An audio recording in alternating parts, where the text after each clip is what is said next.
Hey there, Jake here from CVP. We've just got back from IBC 2025, and honestly, I am struggling to remember a recent trade show that has had this many exciting products and new technology showcased at it. In this video, we're going to talk through everything we managed to see at the show and all the new products that have been announced. So grab a drink, get comfy, and let's get into it. Fujifilm have finally released the full details of their highly anticipated GFX Eterna 55. The Eterna was first announced all the way back in November of 2024, so this has been a long time coming. At IBC 2025, Fujifilm were kind enough to invite us to the official launch of the camera. This meant that we could finally get our hands on cameras that worked and see the short films that Fujifilm have made with some excellent filmmakers projected on the big screen. They also had a bunch of Eternas on their rather large booth on the show floor. The image that was on show in the short films looks really nice. I can't wait to shoot something with this camera now. One thing I was quite worried about though was the rolling shutter in that mode, and I did get a chance to whip the camera about on a tripod, and honestly, it really doesn't look too bad.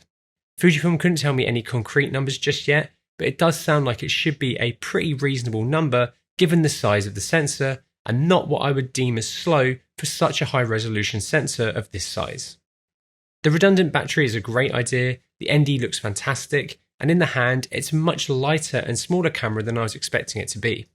We managed to chuck a few different lens options on it as well, as more and more are finally coming out for it. Talking about lenses, they also had their new 32 to 90mm t3.5 PZ OIS-WR lens that has been designed for the GFX cameras. This new lens looks really nice from what I saw, and is a decent size given its image circle, focal range, and t-stop. Both the camera and lens also now have pricing. The Eterna is going to cost £13,999 or €16,325, including taxes, and the lens is £4,699 or €5,480, again including taxes. I cannot wait to get my hands on the camera now to fully test and shoot with. We should be getting it very soon to review and explore, so please let us know what you want to see us do with it in the comments below. Fuji also announced two new broadcast lenses, a 7.8 234mm lens for two 3/8" b4 mount broadcast cameras, which should be coming out this October, and the UA22X 4.8 BERD, a 4.8 to 106mm b4 broadcast lens that should be available later. At this year's IBC, Blackmagic didn't release anywhere near as much as they normally do, but I guess they've been pretty busy over the past couple of years with all the other new products. While not a new product, some of Blackmagic's largest announcements were around ProRes RAW. First off, they announced support for ProRes RAW in DaVinci Resolve, which is massive, as it's something a lot of people have been asking for. I think it's also really great news for Panasonic, as you can shoot ProRes RAW with a lot of their cameras like the S1 II, which look even more appealing now. With Resolve 20.2, they also added support for ARRI Core and R3D NE, which is what the Nikon ZR shoots. We had a comment on our ZR video saying that if you rename the extension of an NRAW file from .nev to .r3d, it allows Resolve to see them as R3D files. So we tested this with some Z8 clips, and yes, it does work. Blackmagic also announced ProRes RAW support for the Pocket 4K internally and for their 12G video assists. It's crazy that the Pocket 4K is still getting updates this far into its life. We can't wait to properly test ProRes RAW fully in Resolve. I was quite surprised to see this announcement, but given how close Apple are with Blackmagic now, I think it does make sense. Blackmagic also had their long-awaited firmware update for their 12G video assist on show, which allows for the capture of Blackmagic RAW out of the FX3 and FX6. The firmware isn't available just yet, but it was great to see that we are getting closer to seeing it released to the public. We are still waiting for the eagerly anticipated Pixis 12K to start shipping, but at the show they actually had a working camera on display, so hopefully this means that they should be shipping very soon. One thing we noticed when we checked the camera out on their stand is that the rear USB-C can be used to output to one of their monitors or EVF. This isn't possible with the Pixis 6K, and means that you can choose which USB-C to run your monitoring solution to, or use an EVF and a monitor at the same time. This is an awesome change, and I can't wait to get my hands on a full production unit. Just before IBC, Apple announced the iPhone 17 and 17 Pro, which have seen an improvement in the camera department in a range of ways. This includes the ability to record ProRes RAW, the introduction of Apple Log 2 and Genlock support. To take advantage of these features, Blackmagic also announced the new Camera Pro dock for these new iPhone 17s. This new dock works with Blackmagic camera app to add support for external timecode, Genlock, audio, SSD recording and more. We've got an iPhone 17 Pro on order and we'll be getting one of these in as well to test.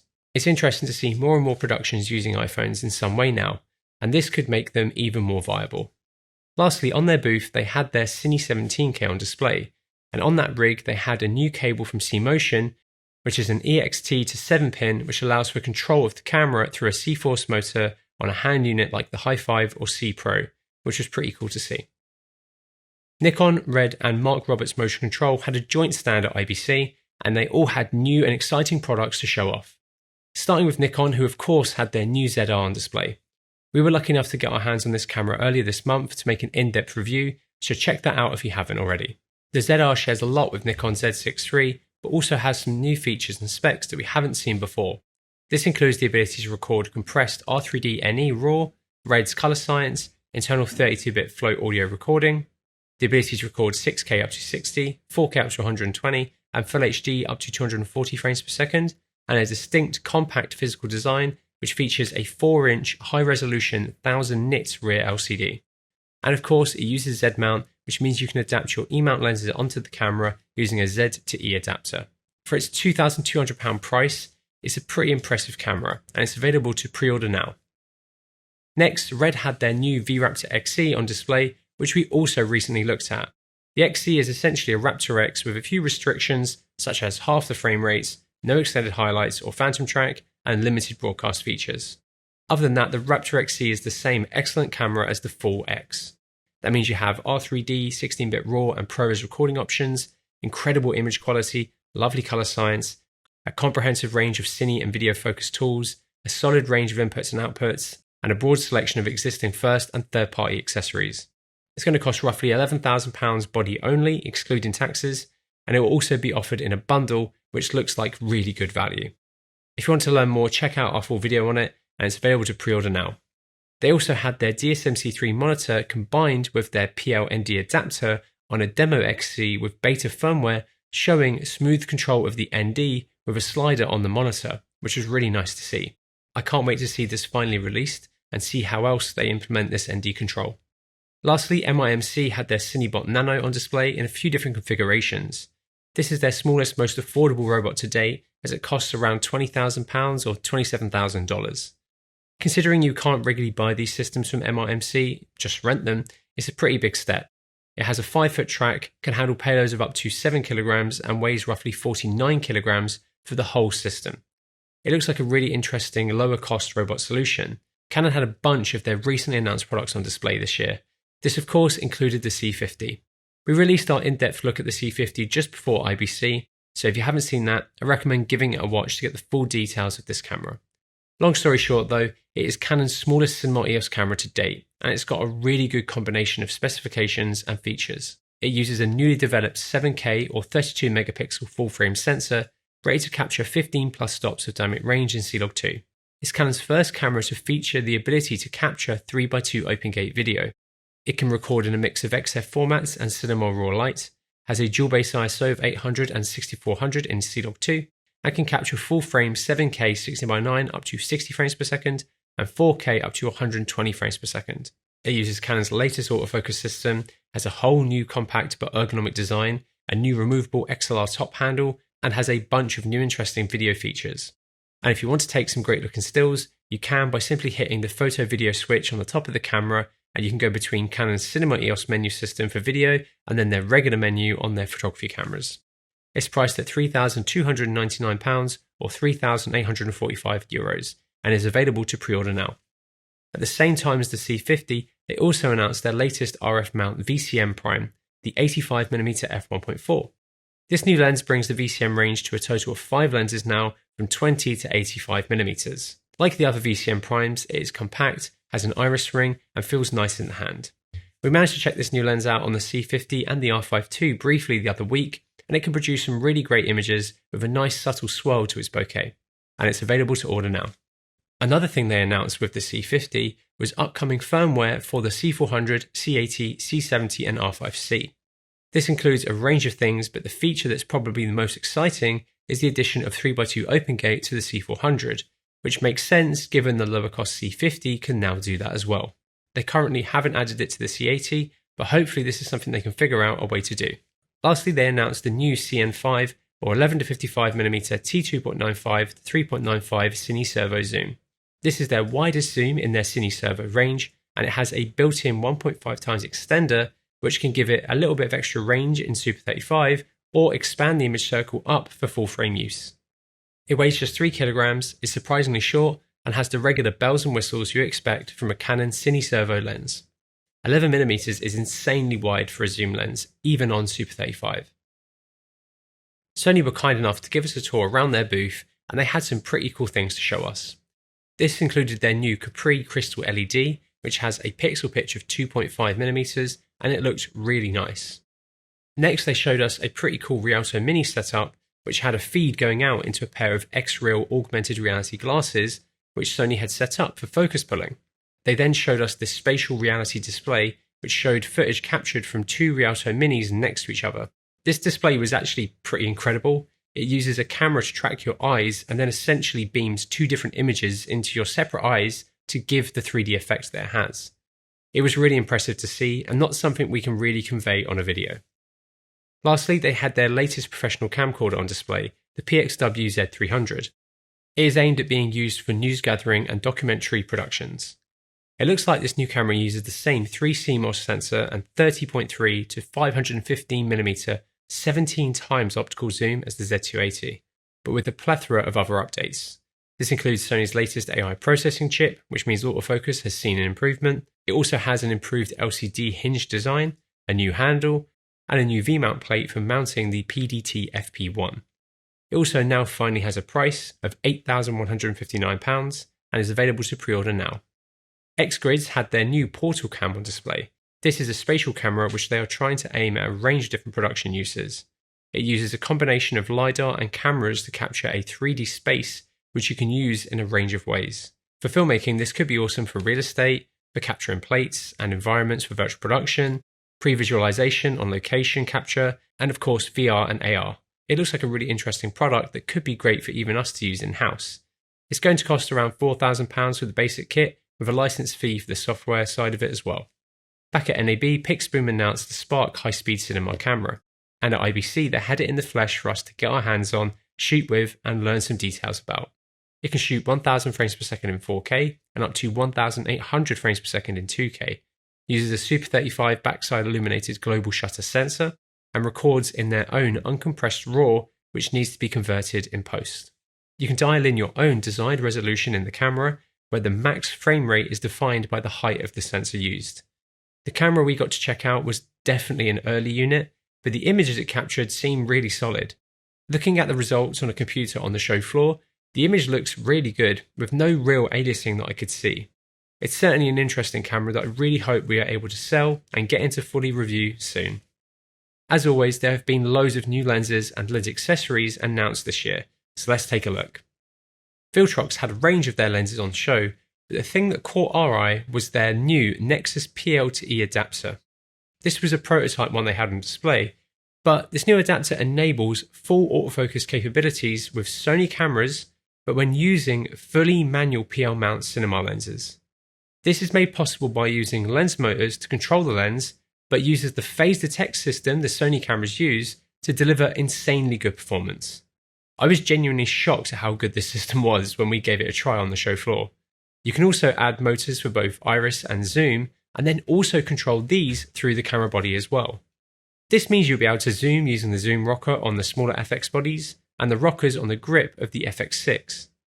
Viltrox will also have an app which you can connect the adapter to via Bluetooth, and it will allow you to navigate the different profiles of different lenses. It should hopefully be shipping this year at some point, and should be priced well according to Viltrox.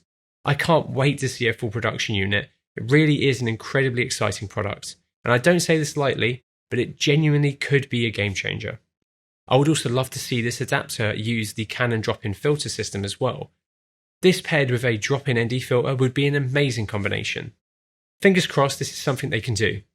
Just before IBC, Tilta actually teased a very similar looking product, but unfortunately they did not have it on display at the show. Viltrox also joined the L-Mount Alliance just before IBC, which means we should see more L-mount lenses from them in the future. NiSi had their range of cinema lenses and filters on show, and this included their new Athena Tuned Glow series. These are building on the previous tuned set of Athena lenses, but are tuned to be slightly warmer than those original ones. The set consists of a 14, 25, 35, 50 and 85, all of which are still T1.9. They are similar to the regular tuned lenses, but they have reworked flares which are warmer in tone. Otherwise, they share a lot with the original set, which is great as they are fantastic for the price. Kippertie and LCTec had a joint stand where they were showing off a range of their collaborative products. First off was the new Adapter LC. This is a new range of mount adapters that use the Canon drop-in filter system to allow the use of the LC mini filters, or of course anything else that uses that system. These new adapters will be available in a few different combinations for different camera systems. Primarily though, these adapters have been designed to be used with the LC mini filters, which you can get an electronic ND version of, and diffusion, which work really well with these new adapters. You can control these filters on the filter themselves via a lens motor or remotely using an iOS app. These adapters and this filter will be such a great solution for a range of different cameras that don't have internal NDs. They also had their new LC Cine filters, which are electronically controllable ND and diffusion filters for 4x5 matte boxes. With such good ranges, these controllable filters could be very appealing versus having to carry an entire box of diffusion or ND filters to achieve the same thing. All of these products had to be some of our favourites from the show. Sigma had a bunch on show this year. This included their previously announced ISO Cine primes and their 28-45mm and 28-105mm Cine AF primes. The ISO were announced a while ago, and we have had a chance to shoot a little bit with them, and they look really beautiful, but I can't wait to get them back in for a full review. The 28-45mm T2 is available to pre-order now, and finally has a price of £2,599, which, given its range and unique feature set, I think is pretty good. I'm really excited to get that and the new 28-105mm T3 in for testing, as the concept of them is brilliant. They also had a few new stills lenses on show as well. This included the 135mm f1.4 DG Art, 35mm f1.2 DG2 Art, 200mm f2 Sport, and the 20-200mm f3.5 to 6.3 DG Contemporary. These are some pretty impressive new lenses. The 135mm f1.4 and 200mm f2 are some serious pieces of glass, and the 20-200mm is incredibly compact given its range and that it's a full frame lens. They are all available to pre-order now on our website. DuLens had all of their fantastic Cine lenses on display, and this included their Cambrian series of lenses, which I was really excited to check out. These are a new set of Cine lenses designed for the new larger sensors hitting the market, like the Ursa 17K and Eterna. The Cambrian has a massive 60mm image circle, consists of 8 focal lengths in the set, with the middle 6 being T2. They have an apochromatic design, which means that they have very minimal CA, and they share the same V+ coating as DuLens's Mini Prime series. They looked really beautiful on camera and had some gorgeous flaring. They are priced at just $1,699 each, which for something of this spec is honestly very impressive. They also had their Magidapt PL adapter, which is a universal PL adapter. This comes with removable rear mounts for E, L, Z and RF mount, which you can quickly swap between by removing the screws on the rear of the mount. I was also very surprised by how light it was. It weighs just 115 grams. Considering it's effectively 4 adapters in one, it's also pretty well priced for what it is. Lastly, they had this new Durian Utopia power supply. This is a 350 watt battery power supply that has been designed for modern production needs. It's decently compact and light, has a bunch of mounting and plenty of power outputs. There was no price for this currently, but could be a cool option if priced well. Seven Artisans had their Infinite series of primes on show, but their new Floral Bloom series is what caught our eye. They had the 37mm on show, but there's going to be a 47mm and 77mm also coming out soon as well. These are designed to be a bit more creative and unique than general purpose Cine primes. It almost looks like they flipped the front element as you get this really dreamy hard fall off towards the edges of the frame. The image is rather crazy, but their low price of just $400 each will make it a unique lens that filmmakers could grab for capturing some unique imagery for something like a dream sequence or music video. Angenieux had their 65mm version of the Optimo Ultra 12x on show, and it's an absolute beast. This is essentially an expander for the Ultra 12 times that changes the focal length to 46 to 556mm and t-stop of the lens to provide coverage for 65mm sensors. Here it was paired with the Arri Alexa 265 and it looks amazing. With this new version, it now means this single lens can go between 4 different formats by changing the rear of the lens and adjusting the focus, zoom and iris markings. Atlas had a new prototype anamorphic lens which was on Fujifilm's booth on one of their Eternas. As you could probably tell by the lens's housing, this 40mm is a very early prototype, specifically designed to showcase on the Eterna for its launch at IBC. This new set is designed to cover larger sensors like the Eterna, will have a t-stop of 2.5, and will have a 1.5 squeeze. Atlas have announced that there will be 4 lenses in the set currently, the 40, 50, 75 and 100mm, but there is currently no other details out there about them. On camera, this lens had a very distinct anamorphic look. Atlas are trying to gauge interest for these currently, so if you're interested in them, head over to their forum, link to which is in the description. Back at NAB, new lens company Elysas showed off their new Muse series of Cine Primes. Thankfully they were at IBC and we managed to check them out in person, and they do look like an interesting set of lenses. There are 7 lenses in the set from 25 to 135mm, with them all being T1.8, apart from the 135mm, which is a macro and has a t-stop of 2.8. The mechanics felt nice and the image they produced does look good, but it's hard to judge them too harshly on the show floor. We should be getting them into checkout very soon, so let us know if you're interested in them in the comments below. If you haven't already, please subscribe to the channel, and if you want to buy anything you see in this video or any other filmmaking or photography kit, head over to cvp.com where our experienced team is waiting to help you. Leitz didn't have a booth this year, but did have their newly announced Hector series of Cine lenses on a couple of different booths.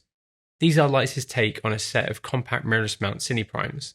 At release, they will be available in E, Z, L and RF mount, and there will be 6 lenses in the set, an 18, 25, 35, 50, 73 and 100mm, all of which are T2.1. They are all a great size and will balance and work well on the DJI run in 4D. They have a very unique and character-driven look, with a lovely flare and distinct fall off towards the corners. The Hector are a beautiful set of lenses which we looked at just before they got announced, so if you want to learn more, check out our full video on them. DZLO didn't have anything new specifically for the show, but they did have their Vespid 2s on display, which are relatively new. These new lenses are the long-awaited update to their original Vespid lenses, which have been incredibly popular. The Vespid 2 have a newly developed optical formula, which perform very differently to the original Vespids. We used them on the 17K recently, and they surprisingly covered that wide of a sensor really well. They have a much cleaner image than the original set, and overall I really like the look that they have. There are 6 lenses in the set, an 18, 24, 35, 50, 85 and 105mm, all of which are T1.9.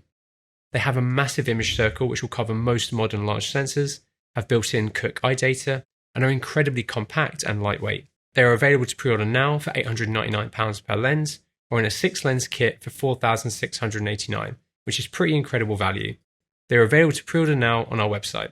Laowa had a bunch on show. This included their new Sunlight 40 to 80mm and 70 to 135mm T4.5 2x full-frame anamorphic zooms. These are not small lenses, but given their specification, it's hardly surprising. There's not much out there like this, so the Sunlight are pretty unique and offer a really solid range across the 2 different lenses. The wide has a close focus of 61cm and the telelens is 78cm, which for 2x anamorphic zoom lenses isn't bad. They are parfocal and are available in a range of flare options. They are priced at just under £5,900 per lens, or roughly $10,750 for the 2-lens set. They also had the new 20mm T2 Proteus Prime and a bunch of stills lenses. This included the 200mm f2, which has autofocus and is a pretty massive weighty lens. They also had final versions of their zoom probes on display, which was great to see as well. Samyang and Schneider had a joint stand, and considering that they have collaborated on a couple of lenses now, it's not too surprising. This includes the newly announced AF 24-60mm f2.8 FE. This is a new compact E-mount option that has a really nice look to it and is surprisingly compact and lightweight.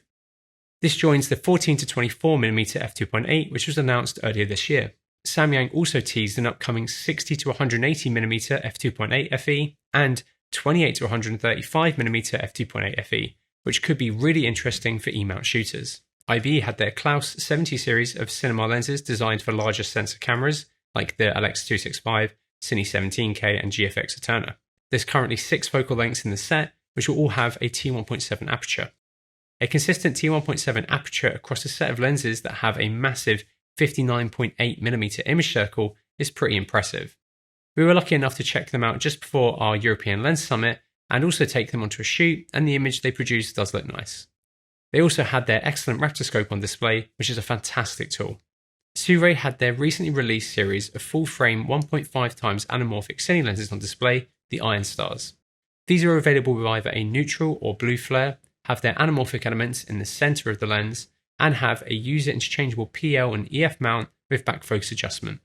There is currently a 35, 45 and 60mm t1.9 in the set, with a 75, 100 and 135mm t1.9 all coming in the future.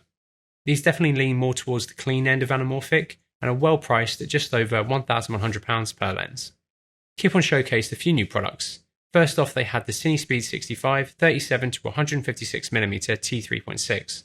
This new lens has a 60mm image circle, so it's designed for medium format sensors while not compromising too much on range and t-stop. It's a bit of a beast, but that's hardly surprising given its spec. They also had an E to PL adapter which allows for macro adjustment and a new B4 to PL mount. EasyRig have announced the Vario 6 support vest and a bunch of new accessories as well. The Vario 6 has a camera package weight range of 4 to 14 kilograms and is now easier to self-adjust using the new dial which is on the side instead of on the back. You can also now adjust the height using just 2 knobs on the rear of it as well. It's great that you have no more tools for adjusting it. This will make it so much faster to adjust on the fly. It's aimed to sit between the Mini Max and the Vario 5 and is now 1 kilo lighter than the Vario 5. We managed to give it a go on the show floor and it was so much easier to adjust than the older EasyRig systems. They also announced the belt extender, which does exactly what it says, extends the belt to give you extra support around your hips and make it bigger for larger frames. Next was the new quick release system, which feels really nice. Then there was the spacer, which makes it easier to grab, especially with larger packages. Next you have the BoomRig Flex vest, which has more support around the chest compared to the original vest, which should make it better for female operators. And lastly you have the battery plate, which is aimed at being used by gaffers for counterbalancing a light. Atomos had a few new bits on display. First off, their newly announced Studio Pro 2710 reference monitor. This new monitor is a 4K 27-inch true 10-bit OLED monitor aimed at being used for workflows where color accuracy is key.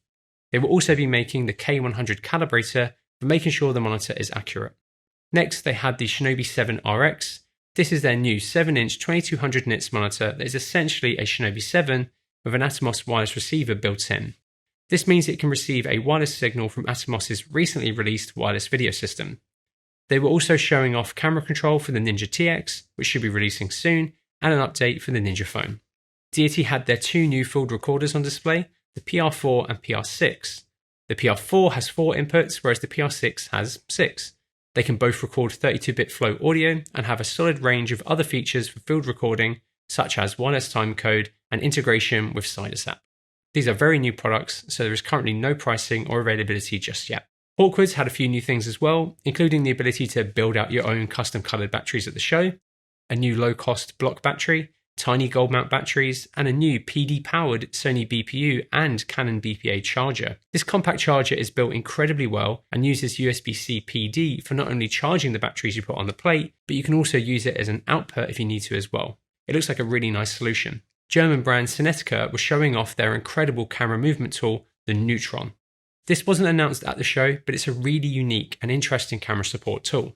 It's not just a regular jib, but allows for very smooth, effortless movement of the camera. It can be operated from the rear or directly from the camera. It's a really interesting tool that was really great to finally see in person. Panasonic released their new remote camera controller, the AW-RP200GJ. This is aimed at sitting just above the RP150 and has some pretty cool additions such as a second joystick, which can be used to control a Panapod or Panatrack. It can also now have an NDI feed fed into it, which can be fed out of the 3G SDI, which will be very helpful for certain productions. It has a nice large screen, 20 customizable buttons, and macro control for complex multi-camera actions. SmallRig had a pretty large stand with plenty on show. This included the new X221 V-mount battery. This is a 221 watt-hour battery with a range of outputs across its body and it can now handle up to 140 watts in and out on the USB-Cs. It has been designed to be tough and reliable, and it has a nice touchscreen on it as well. Next, they showed off their new Tribex monopod. This shares a similar clutch mechanism design that we've seen on the original Tribex tripods. This means that you can use this lever here to quickly raise and lower the monopod.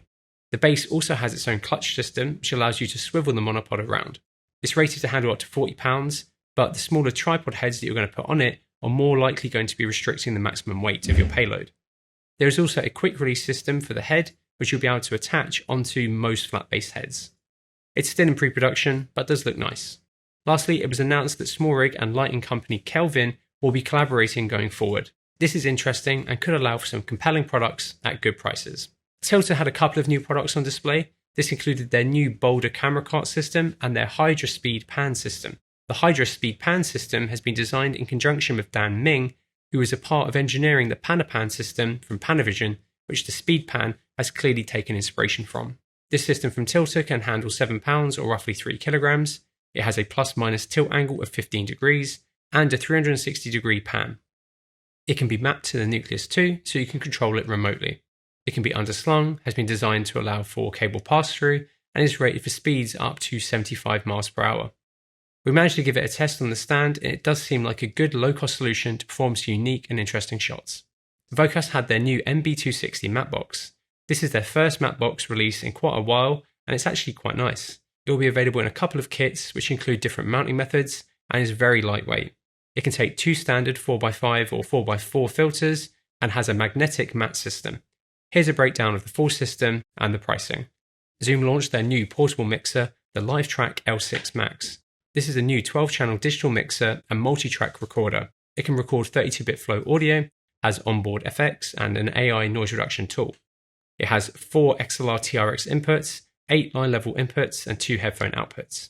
It also has a USB-C for connecting to a computer for recording or streaming. It can be USB bus-powered or via 4 AA batteries, and can record to SD cards.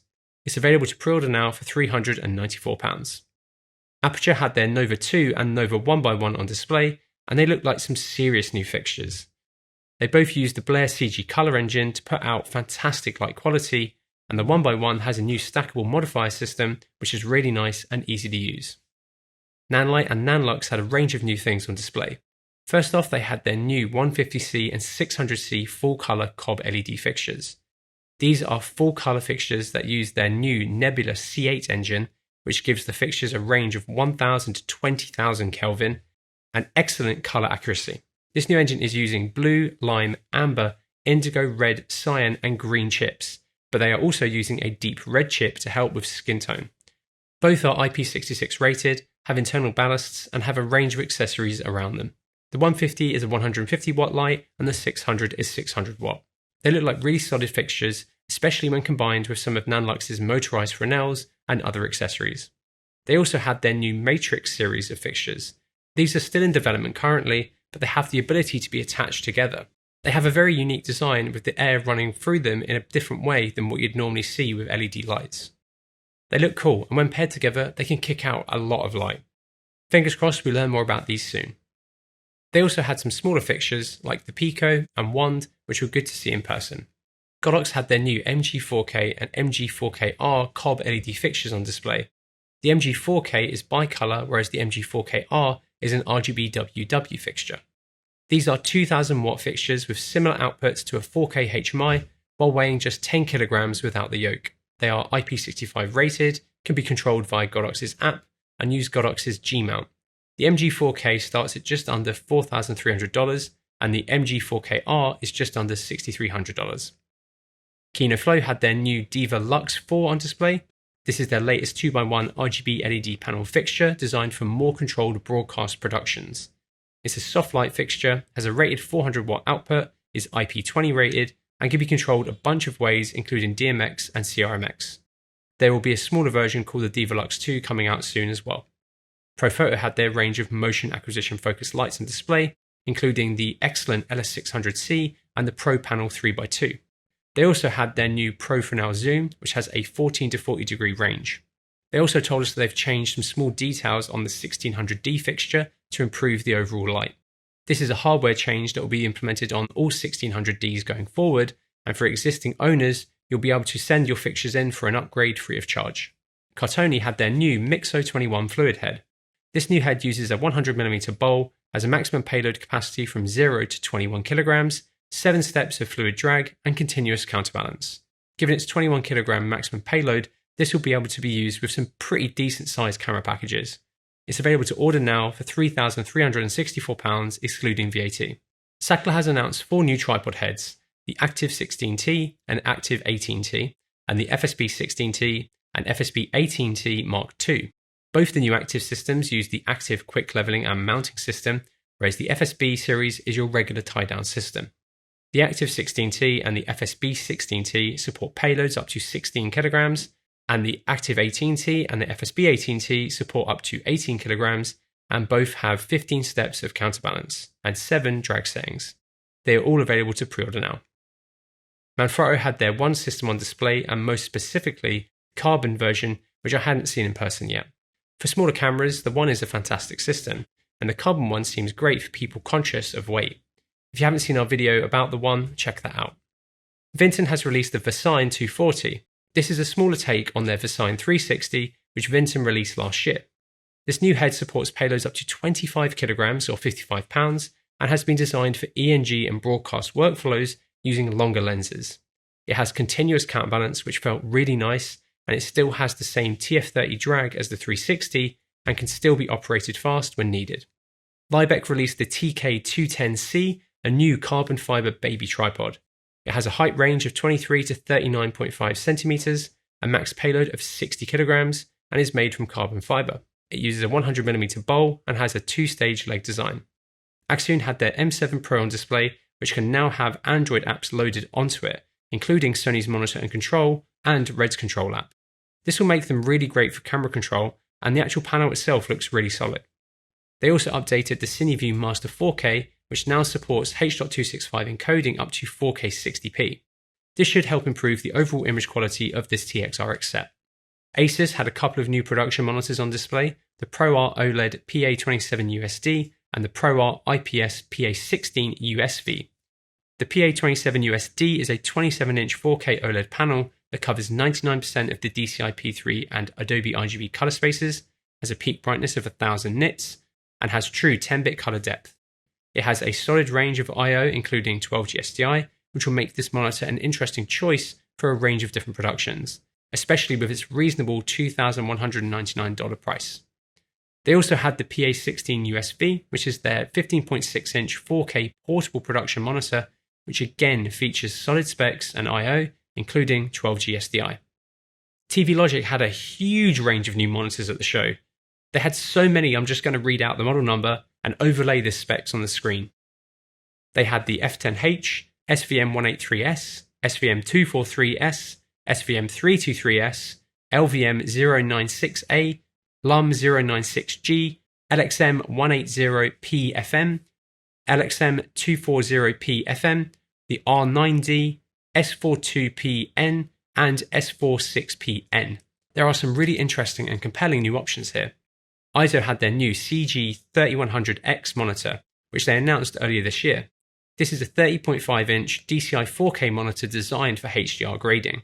It has good color accuracy, can have LUTs ingested into it, has a peak brightness of 500 nits, and has both DisplayPort and HDMI inputs that support DCI 4K at 60p, 444, 10-bit, and 12-bit. It does come at a high price though of just under $6,000, but it's being aimed as a pro-level grading monitor. Portkeys had the LS7P monitor and BD3 and BD4 power adapters on display, which they announced earlier this year. The LS7P looks really interesting because of a few features. The 7-inch 1000-nit panel looks really good, and it has a solid array of inputs and outputs. It can also control a bunch of different cameras, including autofocus, which was the feature we like the look of. The new log exposure tool also looks really nice as it's stop-based and allows you to customize the colors and how it's displayed, which is pretty awesome. The LS7P monitor looks like a pretty interesting option considering it's priced at just £423, including taxes. Teradek showcased their new Prism Jetpack. This solution has been designed in collaboration with SmallHD and LowPro, and it's actually surprisingly small in person. It has 8 high-performance modems a custom antenna array, and has support for 2 additional Ethernet or satellite connections, which should allow it to slide into plenty of workflows and be reliable. The whole system is powered via a battery which is kept in the lower compartment of the bag. It has a sunshade built in, cooling vents for keeping everything cool, and has weather-resistant zippers. There is also a rain and dust cover available for it. It has a 7-inch SmallHD monitor that can be used for monitoring and control, and it can even be detached if you want to use it outside of the backpack. It's priced at around £11,000 and should be available soon. OC announced their newest monitor as well as showcased a bunch of their existing ones. Their new monitor on display was the Mega 22S4. This is a 21.5-inch production monitor with a peak brightness of 1500 nits. It uses a 10-bit IPS panel, has 3 4K HDMI and 3 3G SDI inputs, and a single 3G SDI and HDMI output. It has a few different tools built in, can be powered a range of different ways, and has an array of display modes built in as well. It looked like quite a nice panel in person, and it's going to be priced at roughly $1,340. Filworld had a few monitors on the show. This includes the H5, a 5.5-inch 12G SDI monitor with a peak brightness of 1200 nits, which they released earlier this year. They also had the new PS6, another 5.5-inch monitor, but this one features an AMOLED panel with 100% DCI-P3 coverage and a peak brightness of 550 nits.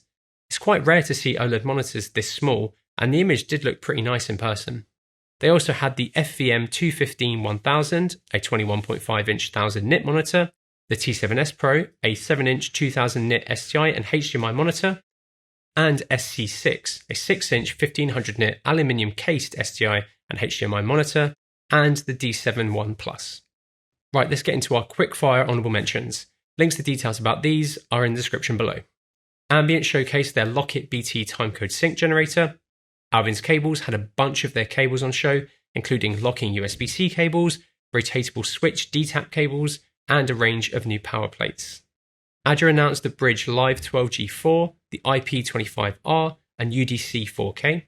Birdog released the XL Ultra, 04 Outdoor, and X1 30x HD Zoom PTZ cameras. Creamsauce showed off their Vortex 24 Soft. Data Video released the PTC 600 PTZ camera. Denistron had a range of their unique solutions on display. DOP Choice announced the snapbag for the Astera Quick Punch. EcoFlow announced their Trail series of DC power stations. Erica announced the Core Racer and Mini Racer 2. Filmtape released their new Quick Cart system. Freelensing Cine had a new attachment for collimating your lens via lens gear. Focus Pocus had a range of solutions on show, including their Whip-Pan Cake 360 camera rig and Rainaway TV rain deflector, which is now available for 114mm lenses. FX Lion showed off their latest battery, the Nano Pro 98Wh V-mount battery. Gearseat had a finalised version of their ISOFIX car mounting system for cameras. Hollyland had a bunch on show, including their new Lyra live streaming camera, the recently released Pyro Ultra 4K, Geo Central Station wireless intercom system, and Venus Live Air. iCuff released the iCup HD and Pro Viewfinder iCups. IDX had the VLPD1, a USB-C PD to VLOC female battery plate, and the SL F50PD, their USB-C chargeable MPF batteries. Kodak announced a new version of their Vision 3 film stock. Lightgear had their Lighttile Spectrum 8 on display. LiveView announced the LU900Q live transmission system. Ovide showed off version 1.7 firmware for the Coco. PMI Gear had the Smoke Ninja Pro. ProtonCam announced the POI-E, a PoE solution for all Proton cameras. ProSup showcased PTZ integration with the TED system. RCT had their Pan Bar system for PTZ cameras on display. Rode released new firmware for the Rodecaster Video, which brings free NDI support. Screenplane showed off the CU mirror system for interviews and close-ups. Songraw announced their Moonlit 85mm f1.2 lens for E and Z mount. Skarhoy were showing off Grass Valley camera integration, the Discovery app, and their new Airfly touch panel. Swit had their new series of power cell batteries on display for mirrorless cameras. And lastly, YC Onion announced the Cedar CB7 tripod system. I know this has been a long video, so well done for making it this far. Let us know what your favourite announcement from IBC 2025 was in the comments below. And if you liked the video, please give it a like and maybe consider subscribing so you don't miss out on our awesome upcoming content. And thank you so much for watching.